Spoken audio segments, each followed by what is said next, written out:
All right, guys. I gotta talk about this. It's been on my mind for the past day or so, and it's bothering me because, well, let me get into it. This is DJ Wolf, and this is DJ Wolf Live.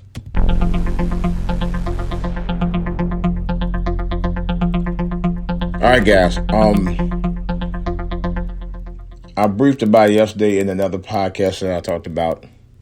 Yesterday morning, I was looking on YouTube page and saw that Ricky Smiley had posted a YouTube video from his radio show saying that his daughter had got shot Sunday night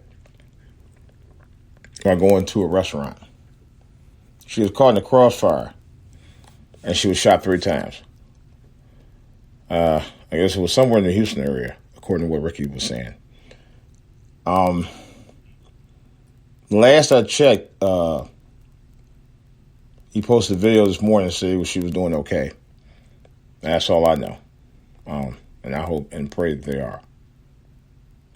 And then I heard this morning, I was getting up this morning also, there was a shooting out in Virginia, not far from where my kids stay. And I was rattled by that, and I called him. I sent him a note this morning and asked him if he was okay. He said he was fine. That didn't affect him, but just the fact that it was in his vicinity bothers me.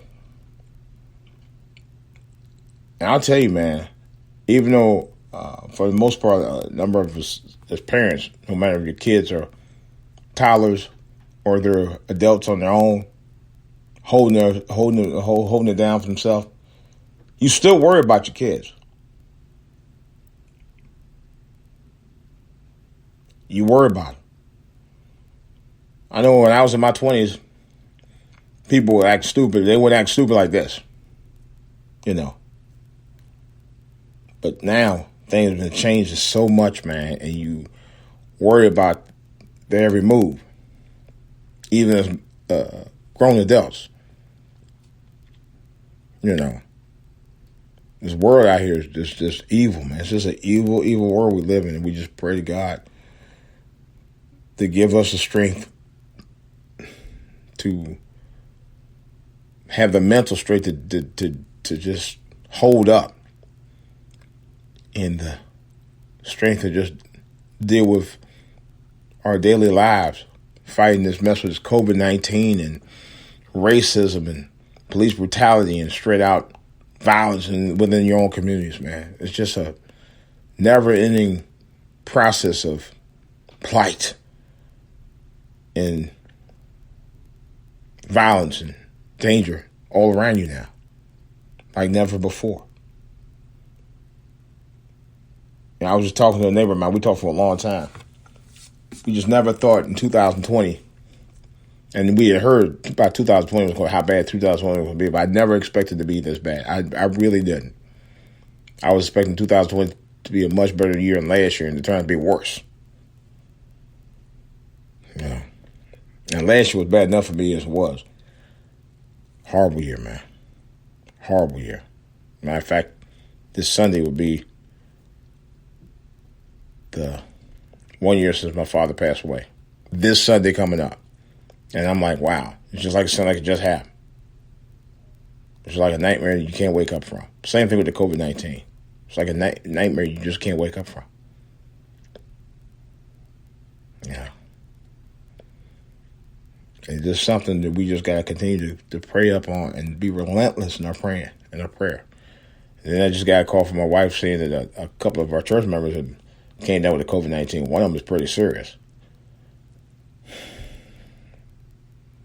It just don't end, man. It just seems like it just doesn't end.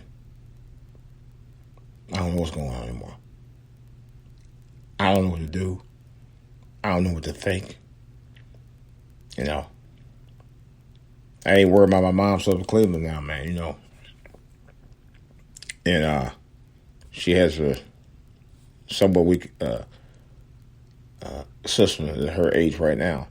And her having to go out every so often kind of puts her at risk as well. Not worried about that. There's just so much out here. It's just uncertainty. It's just so much uncertainty. And I'm gonna tell you, now with this so-called president we got, and you got this so-called presidential candidate who I don't trust any more than I do the 45. It's not reliable either. There's so much going on. This is one of them years I'm like, it just take a break from everything. It's just so much, man. Our faith is relied on more than ever this year. And no question about it, it will be tested. It's being tested as we speak. This is like one of the worst years I think I've ever seen in my life. You know, relatives passing away, and heard about 4 kids being shot to death across the country, man. And various shootings and stuff. It's just racism is running rampant, and this illness with the COVID-19. It's a bit much. That's why there's no reason why racism should still exist the way it does. There's no reason for it at all.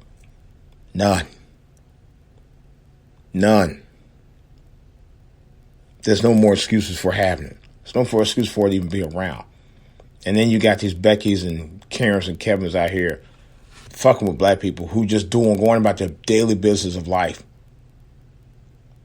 Oh, you can't walk on your sidewalk. You can't clean your sidewalk off. You can't have furniture moved out of your house or moved into your house. You know, black man can't even do his job doing his job. You can't make delivery. That's just what the fuck. And then you want to question them? Oh, I need to see your ID like you're a law enforcement or something. And you're not. Just downright tired of this shit, man. And you wonder why people are still marching? Systemic racism still exists. People are being harassed with impunity. Cops are shooting black folks like it ain't no tomorrow. COVID-19 still exists. President sat on his fat, funky ass. And you wonder why people are protesting. Think about it. We all need to. I'm out.